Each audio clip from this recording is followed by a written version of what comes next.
জনতা ব্যাংকের ২৯৭ কোটি টাকার ঋণ কেলেঙ্কারি মামলায় ব্যাংকটির সাবেক চেয়ারম্যান আবুল বারকাতের ২ দিনের রিমান্ড মঞ্জুর করেছে আদালত। এই মামলায় বাংলাদেশ ব্যাংকের সাবেক গভর্নর আতিউর রহমানও আসামি।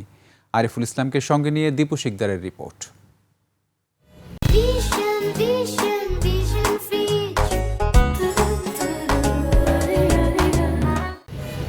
২৯৭ কোটি টাকার দুর্নীতির মামলায় রিমান্ডে ঢাকা বিশ্ববিদ্যালয়ের সাবেক অধ্যাপক ও জনতা ব্যাংকের সাবেক চেয়ারম্যান ডক্টর আবুল বারাকাত।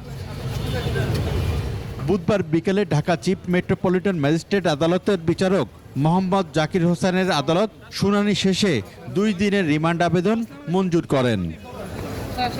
তার আইনজীবী আদালতে বলেন, ডক্টর বারাকাত কোনো নিয়ম লঙ্ঘন করেননি এবং তিনি ঋণ কেলেঙ্কারির সঙ্গে জড়িত নন। মামলায় যে তথ্য নিয়ে আসছে তার এগেইনস্টে এটা কতটুকু সাস্টেনেবল সময় বলে দেবে।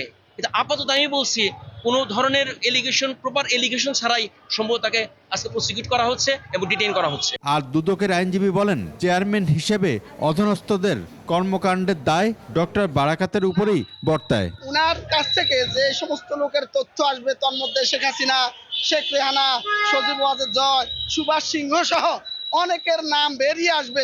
এটা আমরা আদালতকে জানিয়েছি। আদালত আমাদের বক্তব্যে সন্তুষ্ট হয়ে 2 দিনের রিমান্ড মঞ্জুর করেছেন। ২০ ফেব্রুয়ারি ২৯৭ কোটি টাকা আত্মসাতের অভিযোগে আবুল বারাকাত সহ ২৩ জনের বিরুদ্ধে মামলা করে দুদক। ১০ জুলাই রাতে ধানমন্ডির নিজ বাসা থেকে তাকে গ্রেফতার করে পুলিশ। দীপু শিকদার, ২১ টেলিভিশন, ঢাকা।